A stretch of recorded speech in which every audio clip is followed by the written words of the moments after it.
Je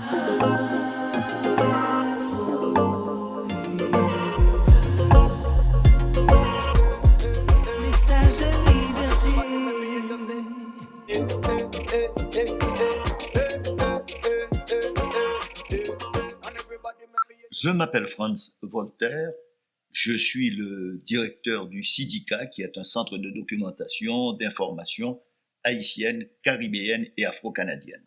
Bon, dans les projets actuels, on a la numérisation de nos collections. Nous avons une collection de plus de 26 000 titres sur l'ensemble des communautés noires, haïtiennes, West Indies, Afro-Canadians et africaine. Donc, c'est une collection extrêmement importante, peut-être même la plus importante au Canada.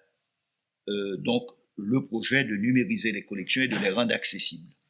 Donc, on peut toujours aujourd'hui consulter le centre. Vous allez sur www.cidihca.com, donc www.cidica.com, et vous pouvez devenir membre du centre, consulter les archives et la bibliothèque, parce que nous avons aussi, à côté de ces archives, c'est le second projet, c'est la numérisation et, je dirais, de faire aussi la classification de nos collections photographiques. Une photothèque avec des milliers de photographies, de vidéos sur Haïti, la Caraïbe, les communautés haïtiennes et aussi les communautés caribéennes. Alors, le centre organise des expositions. Nous travaillons actuellement à un projet d'exposition avec Toronto sur un projet des photographies du 19e siècle. Nous avons eu des expositions au musée de Fort Lauderdale sur les photographies haïtiennes.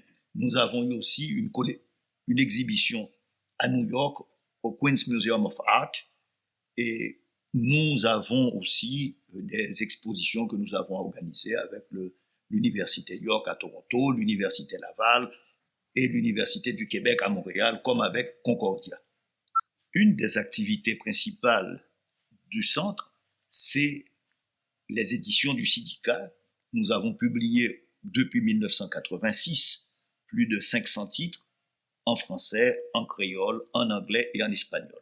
Nous publions aussi une revue d'histoire haïtienne, c'est une revue annuelle, c'est une revue qui est aujourd'hui présente dans le Canadian Learned Journal.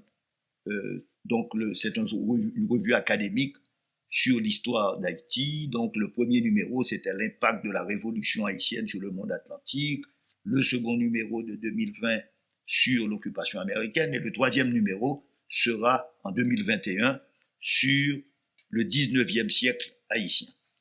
Nous avons aussi, dans ce sens, publié cette année une quinzaine de titres, la plupart en français, certains en espagnol, et réédité des livres, par exemple, ce livre de photographie, c'est Regard sur le vaudou de photographe, le Regard sur le vaudou de Daniel Morel.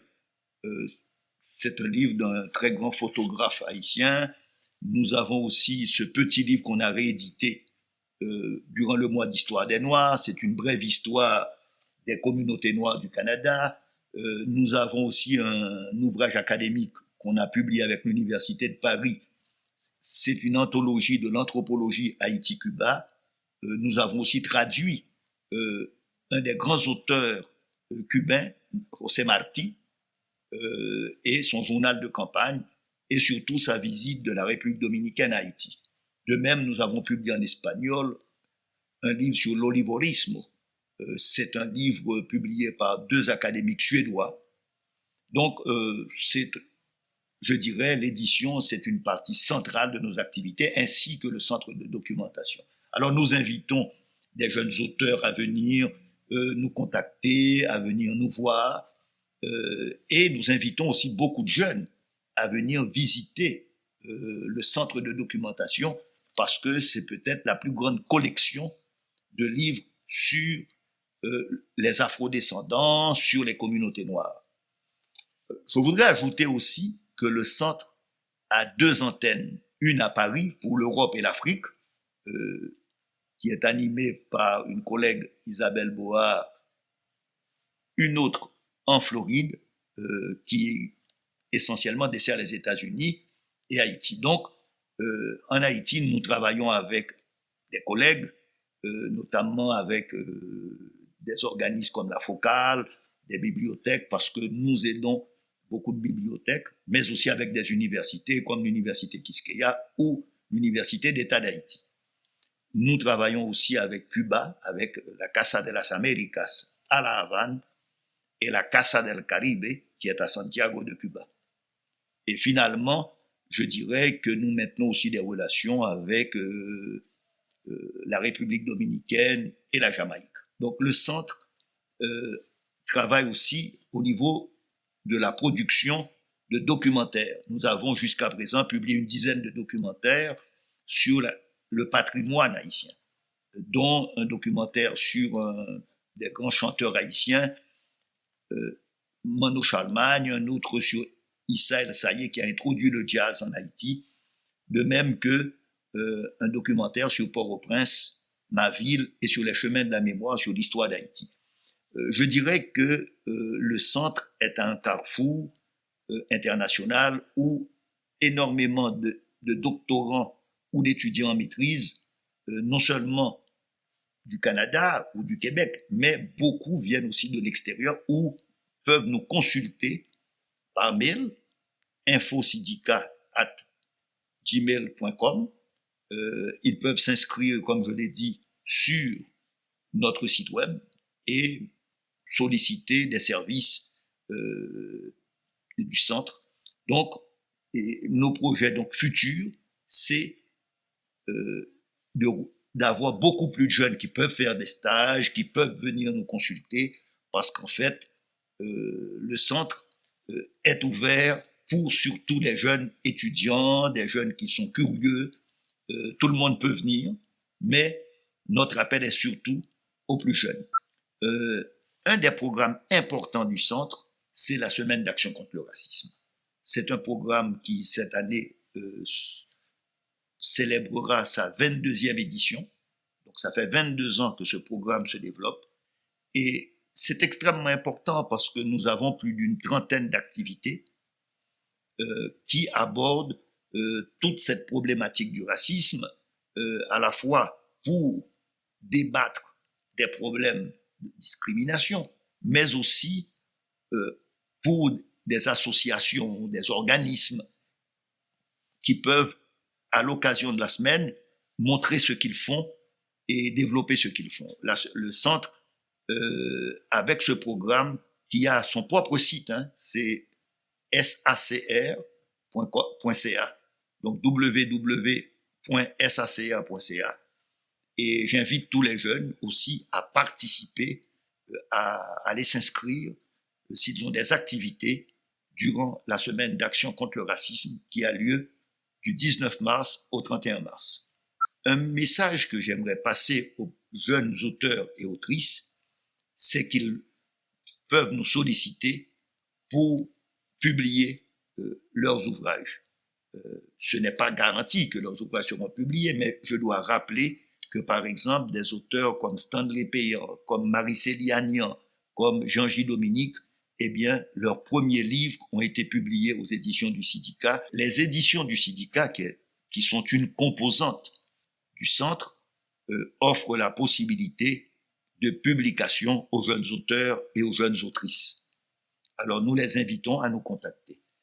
Par téléphone, c'est le 514-845-0880 ou par mail, infosyndicat@gmail.com.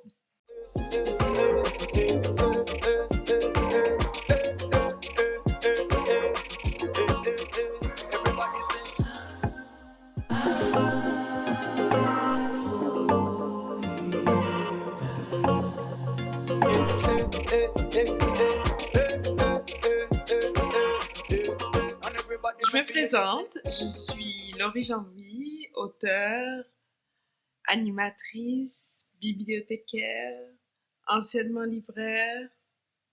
Je pense que c'est à peu près ça. C'est-à-dire que je suis dans les mots. Voilà. Je vais vous lire un extrait de mon premier recueil, La femme sans couleur. Je viens de mes origines. Mes origines viennent de la mer. La mer boit tout. Je n'arrête pas d'arriver, moi l'étrangère, noctambule des marées. J'arrive, je ne finis pas, je commence. Je suis fatiguée, la mer me recrache toujours. Il y a peu de temps que je suis libre. Je n'y suis pas habituée, eux non plus. Ma prière est une lame sertie de fleurs. Je n'ai jamais rendu les armes.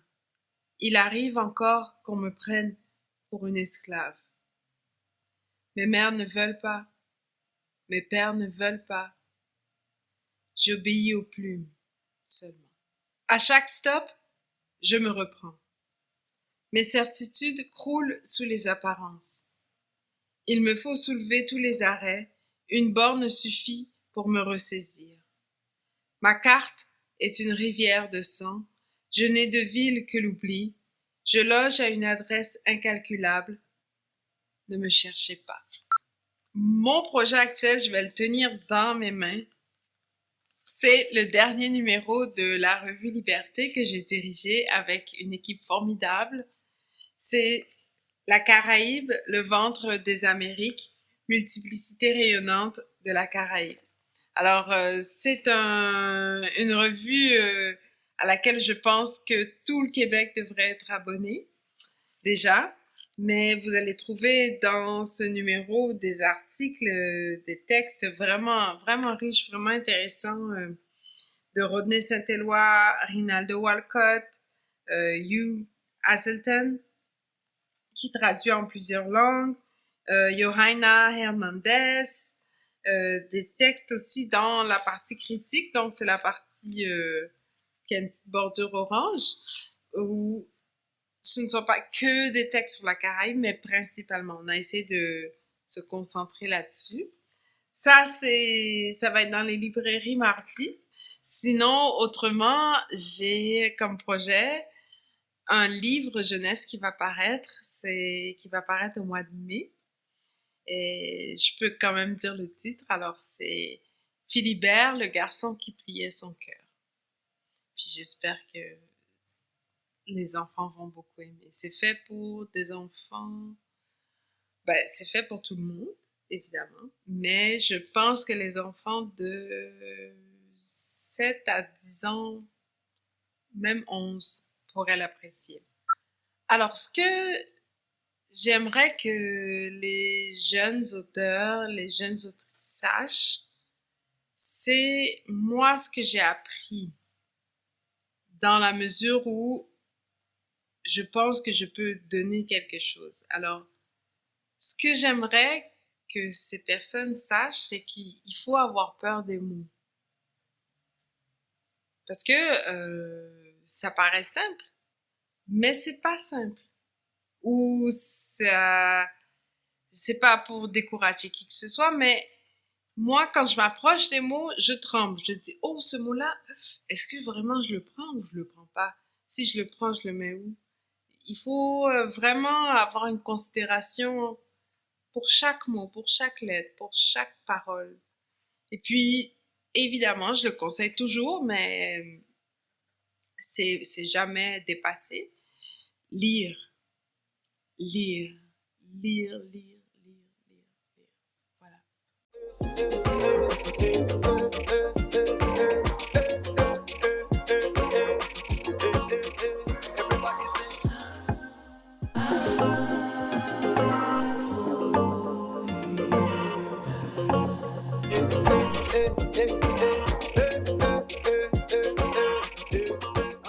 Je m'appelle Laura Doyle-Péon. Je suis une personne non-binaire d'origine haïtiano-québécoise.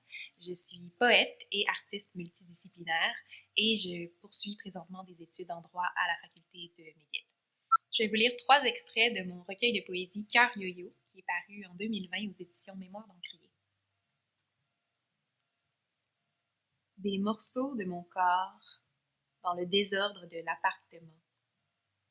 Ma tête, le panier à linge sale, mon cœur, le fond du garde-robe de cèdre.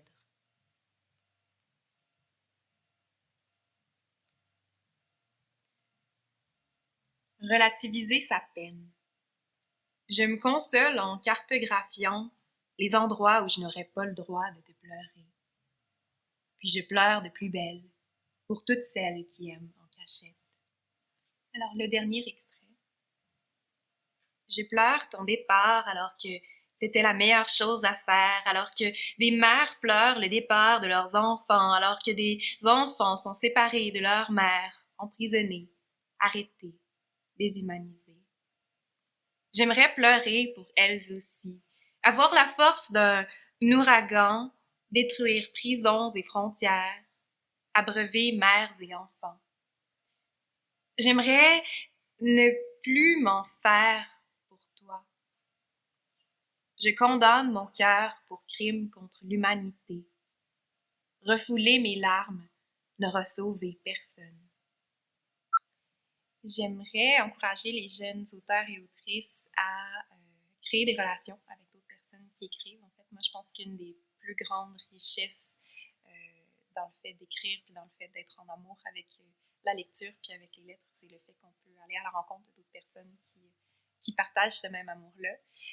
Et ça peut être très intimidant quand on débute de dire qu'on écrit puis de partager ses écrits, mais je pense que c'est quelque chose qui aide beaucoup à avancer dans son écriture, de s'ouvrir aux autres, de partager, de se faire lire et de lire les autres. Donc, je vous encourage fortement à écrire aux auteurs que vous aimez pour leur dire que vous les aimez, puis à écrire à vos amis qui écrivent aussi pour que vous puissiez là, partager vos textes puis collaborer.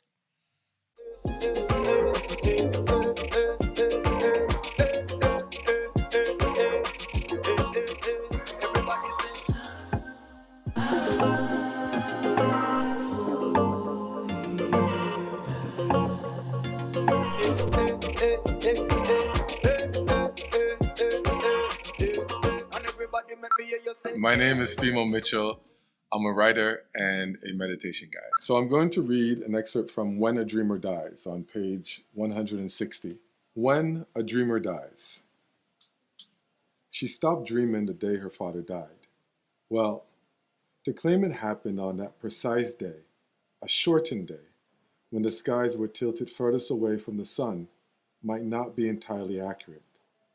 It was during the days and even the weeks that followed his passing when Amelie lost her ability to see the beauty in aiming for the unreachable and pondering the unfathomable. After all, such an affliction rarely occurs instantaneously. Her mother, who was far from a dreamer, mourned her husband's death, but not his bounty of unfulfilled dreams. She thought life was best lived in simplicity and rationality because the country did not have enough room for everyone to dream. And so, her mother made no attempts to convince her to follow in his ambitious footsteps. In fact, as awful as it may sound, she might have found comfort in her daughter's affliction. It was one less thing to worry about, and when it came to Emily, there had always been reasons for concern. Her dark skin, small eyes, and flat nose, traits she had inherited from her father, placed her outside the acceptable lines of beauty. It was no secret this would only complicate things when the time came to find an appropriate suitor. Growing up, Amelie often heard her mother tell friends and relatives that if she had not given birth to her, she would not have believed Emily was her daughter. The intelligence, passion, and curiosity Emily possessed also came from her father, as did her preference to drink plain, hot water rather than tea, and her ability to recite the poetry of Tang Dynasty legends such as Du Fu, Wang Wei, and Li Bai with great fervor. Amelie knew that her appearance and character were only a problem because she was a girl.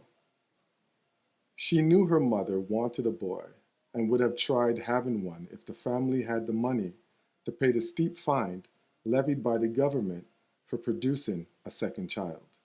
Can I do this, or is that cheesy? It works? My current project is Pastel Remembrances.